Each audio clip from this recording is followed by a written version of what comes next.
Hello friends, ఈరోజైతే పొద్దున్నే నా యొక్క డైలీ రొటీన్ వీడియో అనేది అప్లోడ్ చేస్తున్నా. ముందుగా లేవగానే ఇక్కడ గిన్నెలో ఉన్నటువంటి వడ్లు, రాగులు, సజ్జలు కలిపినటువంటి ఫుడ్ని తీసుకొని కోళ్ళని అయితే వదిలిపెట్టడం జరుగుతుంది. అంటే కొన్ని కోళ్ళని ఆల్రెడీ మా ఇంట్లో ఉన్నటువంటి మా తాతయ్య అమ్మ వాళ్ళు వదిలిపెడతారనమాట. ఇవి పిల్ల కోళ్ళు కాబట్టి వదిలిపెట్టేస్తారు. వీటిని మాత్రం నేనే వదిలిపెట్టి వీటికి ఫుడ్ వేస్తానమాట. ఇప్పుడే వదిలిపెడుతున్నా, లేవగానే ఒక 7:30 అట్లా అవుతుంది. మరీ అంత పొద్దున్న కూడా వదిలిపెట్టకూడదు ఫ్రెండ్స్ కోళ్ళని. ఇలా వదిలిపెట్టగానే వాటికంటూ ఇంకొక చిన్న గిన్నె చూసి వేస్తానన్నమాట. ఇవి కొంచెం కూడా భయం లేకుండా మంచిగానే నా దగ్గరకు వచ్చి తింటాయి అనమాట. ఆ కొత్త కోడి కూడా వీటితో పాటు కలిసిపోయింది. ఆ తర్వాతకి ఇంకొక గూడు దగ్గరికి వెళ్ళి అందులో ఉన్నటువంటి 2 కోళ్ళు ఉంటాయి అనమాట. ఒక కొంచెం పెద్ద కోడేమో అన్ని రోగాలు వచ్చి అన్నీ చచ్చిపోగా అదొక్కటి మిగిలిందనమాట. అక్కడ మిగులుతున్నటువంటి ఇంకొక చిన్న కోడి పిల్ల నిన్న ప్రీవియస్ వీడియోలలో ఒకటి కోడి పొదుగుతుంది కదా, దాని పిల్ల అనమాట. ఆ తర్వాతకి మళ్ళీ పైకి వచ్చి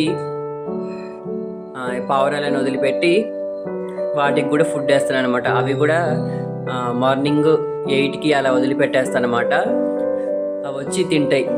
చూస్తున్నారు కదా, మొత్తం కూడా అన్నీ వస్తూనే ఉంటాయి అనమాట. అందులో పావురాలు అనేవి కొంచెం స్పేస్ తక్కువ ఉంది ఫ్రెండ్స్. తక్కువ ఉండడం వల్ల అవి ఒకటి పొడుచుకొని సరిగా తినడం లేదు. ఒక భయంగా ఉంది అనమాట. కాబట్టి మళ్ళీ వాటికంటూ వేరే సపరేట్ కేజ్ అనేది నేను తయారు చేసిన అనమాట. చూస్తున్నారు కదా, ఇవి మొన్ననే రీసెంట్గా తయారు చేసి అందులో ఒక సింగిల్గా ఉన్నటువంటి ఒక 4-5 పావురాలని అందులో వేస్తాను అనమాట. నైట్ పూట పట్టుకొని ఇలా అలవాటు చేస్తున్నాయి ఫ్రెండ్స్. ఇప్పుడే చూస్తున్నారు కదా, మొత్తం అవి ఇవి మొత్తం వచ్చి తినేస్తున్నాయి. అక్కడ కనపడుతుంది కదా మీకు ఒక నల్ల పావురం పిల్ల, అది ప్యూర్ వైట్ది అనమాట. అంటే మనం ప్రీవియస్ వీడియోలోకి వెళ్ళి చెక్ చేయండి. తెచ్చిన మొదటి రోజే ఒక గుడ్డు పెట్టింది అని ఒక వీడియో పెట్టిన కదా, దాని పిల్ల అది 4వ క్లచ్ అనమాట మన దగ్గరికి వచ్చినాక. ఆ తర్వాతకి మళ్ళీ కిందికి వచ్చి మా ఫిషెస్కి ఫుడ్ వేస్తానమాట. ఉదయం ఎన్నింటికి వేస్తే ఫుడ్, నైట్ కూడా నేను అన్నింటికి వేస్తానమాట. మధ్యలో లైవ్ ఫుడ్ అనేది కూడా వేస్తానమాట. ఎందుకంటే మాలీ ఫిషెస్ ఇందులో కొంచెం ప్రెగ్నెంట్ ఉందన్నమాట. అందులో 2 ప్రెగ్నెంట్ ఫిష్లు ఉన్నాయన్నమాట. వాటికి ఇంకా హెల్దీగా ఉండడానికి ఒక్కొక్కసారి లైవ్ ఫుడ్ అంటే ఎర్త్ వామ్స్ని అలా వేస్తూ ఉంటాను అనమాట.